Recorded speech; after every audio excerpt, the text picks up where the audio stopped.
The Grand Council chamber of the Galactic Federation stretched endlessly beneath its crystalline dome, housing representatives from over 300 civilizations. Today's emergency session had drawn delegates from across 17 star systems, their varied forms creating a tapestry of evolution's creativity. Scaled reptilians sat beside ethereal energy beings, while crystalline entities pulsed with nervous light next to the biomechanical synthetics. At the center of the amphitheater, Ambassador Zekthor of the Valdari Empire stood trembling, his forearms gesticulating wildly as he delivered his report. The usually composed diplomat's azure skin had turned pale, and his compound eyes darted nervously around the chamber.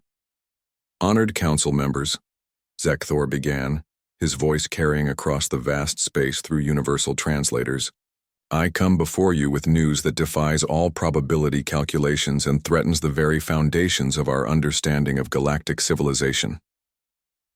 High Counselor Vexandra, a being of pure energy contained within a shimmering containment field, spoke with a voice like distant thunder. "Proceed, Ambassador. Your urgent communication suggested matters of utmost importance." Zekthor's breathing apparatus wheezed as he gathered courage.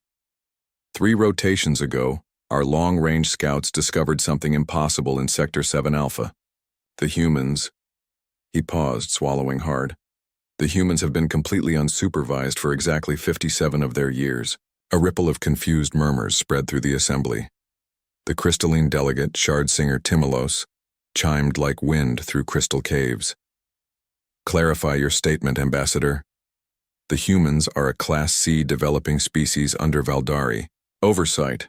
They barely achieved nuclear capability when we established the monitoring protocols." "That's precisely the problem." Zekthor's voice cracked with panic. 57 years ago, our observation station experienced a system failure. The automated beacon continued broadcasting all normal status, while the actual monitoring ceased completely.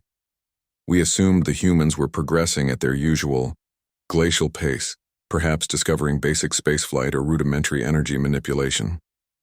The chamber fell into an expectant silence, broken only by the soft humming of various atmospheric processors maintaining life support for the diverse assembly.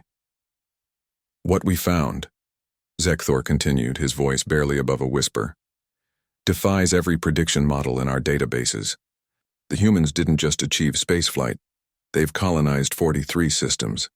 They've somehow mastered faster-than-light travel using a method our scientists are calling impossible but functional. They've created artificial intelligences that exceeded their creators and then voluntarily chose to serve them. They've terraformed dead worlds and brought life to barren moons." Representative Gloxium of the Hive Collective, speaking through thousands of synchronized insectoid voices, buzzed in disbelief. "Impossible. No species develops technology that rapidly without guidance. What of their violent tendencies? Their resource competition? Their psychological fragmentation into competing nation-states?" Zekthor's mandibles clicked nervously.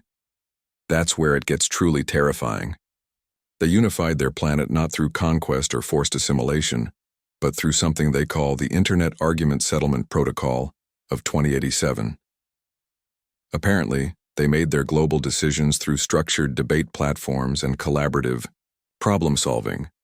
They turned their argumentative nature into their greatest strength.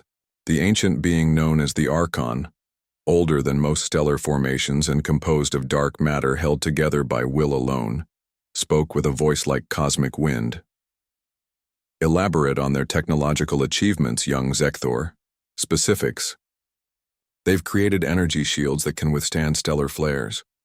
Their medical technology has eliminated death by aging, though they kept death by choice for philosophical reasons. They've built space habitats that house billions while maintaining perfect ecological balance. But most disturbing of all," Zekthor paused, visibly shuddering, "they've made contact with the Void Hunters." Every being in the chamber recoiled. The Void Hunters were ancient, malevolent entities that consumed entire civilizations. No species had ever survived contact with them. "And?" prompted High Counselor Vexandra, her energy form flickering with anxiety. "The humans defeated them, not through superior firepower or advanced shielding, but through what they called aggressive friendship.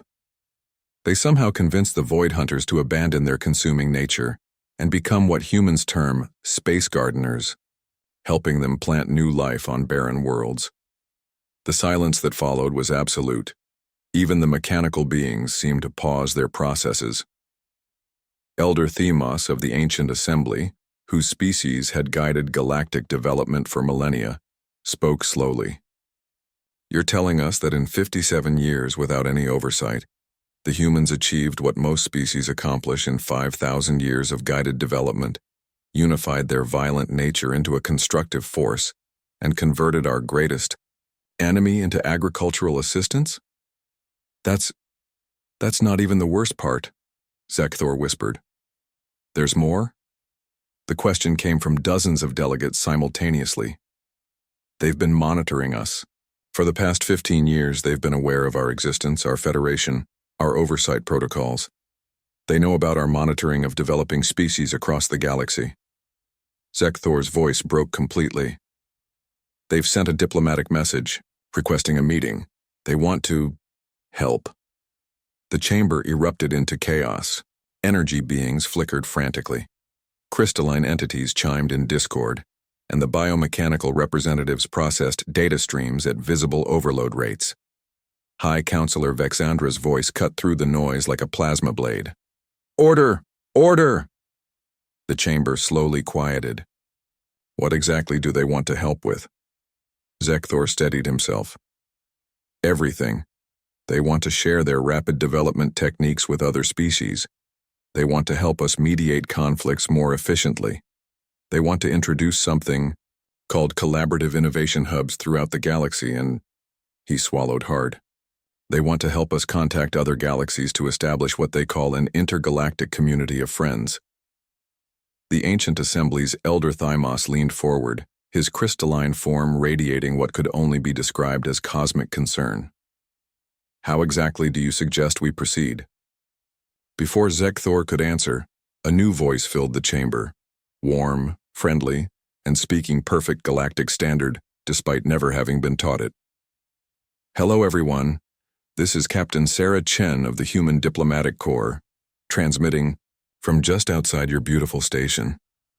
We brought coffee and cookies for everyone, though we had to synthesize some interesting substitutes for our crystalline and energy-based friends.